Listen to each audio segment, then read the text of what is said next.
what is the case is capacity growth is strong. This August, it was up nearly 5.5% on last year.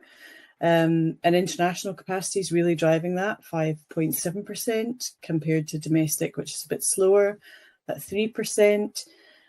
And actually, if you kind of drill down into the markets in the Middle East, the UAE and Saudi, which are the two biggest markets, are growing above average. So the UAE August this year versus last year is up 6.5%, and Saudi 8.6%. So really, really strong growth there. And some of the carriers in the market are actually adding capacity, double-digit percentage year on year. So Etihad in August were up 17%. Low-cost carriers, so Flyadeal, who are the sister company of Saudi's national airline, is up 19%, and some of the other LCCs are similarly strong. So I think you've got two big markets growing for perhaps slightly different reasons. The UAE is a very well-established tourism destination and a hub for people travelling from east to west and vice versa.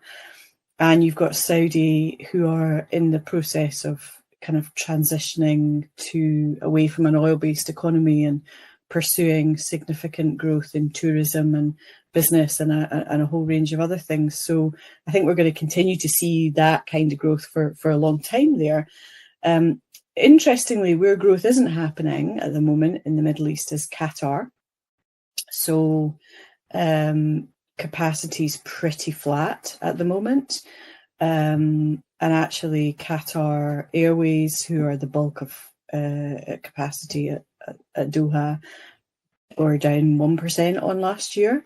And Bahrain is also seeing capacity fall, down 5% on last year. So could we say that's as a direct result of what happened earlier this year in the Iran-Israel situation where Qatar was caught in the crossfire?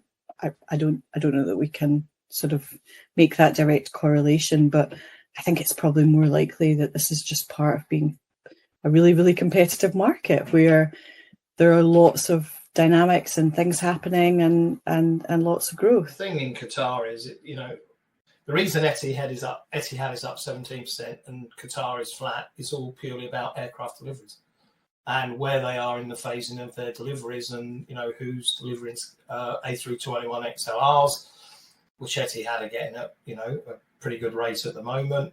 And Qatar's in sort of, a holding position for a year, and then there'll be another spurt of growth. But I think the other thing to recognise is, while the local markets are perhaps impacted and load factors might be slightly lower than they were before, for the hub carriers, the Emirates and the Qatars and the Etihads, they can quite easily turn on another revenue management tap and open up a market in Europe for connecting traffic to Southeast Asia or vice versa. And of course, the Indian market to the US has a slightly less capacity because of Air India's ongoing situations with fleet at the moment. So they're able to just move capacity and selling fares around. They might not be getting quite the same fares as they were getting 12 months ago, but they can certainly fill their aircraft. So I think, it's always going to be a very strong market in the Middle East. And with Riyadh Air apparently going to start Heathrow services at the end of October, things can only get better.